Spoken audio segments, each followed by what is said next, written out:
დიუშენით დაავადებული ბავშვების მშობლები თავისუფლების მოედანზე არ შეუშვეს. მოედანთან მისასვლელი გზების ნაწილი სამართალდამცველებმა გადაკეტეს.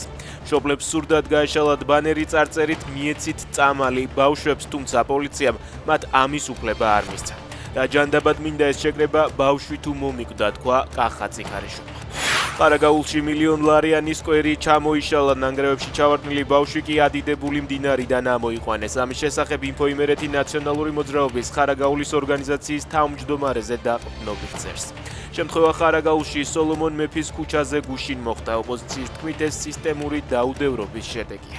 პაშინიანის დამხობა ივანიშვილის სცენარით დამოუკიდებელი საგამოძიებო პლატფორმა კავკასიის ქრონიკა რუსული დაზვერვიდან გაჟონილ საიდუმლო გეგმას ააშკარავებს. დოკუმენტების მიხედვით რუსეთის სპეცსამსახურებმა სომხეთში ხელისუფლების შეცვლის ერთადერთ რეალურ შანსად 7 ივნისის საპარლამენტო არჩევნები მიიჩნიეს. მოსკოვი ფსონს მილიარდელ ბიზნესმენზე სამველ კარაპეტიანს დედებს, რომელსაც დოკუმენტებში ღიად უწოდებენ სომეხ ივანიშვილს.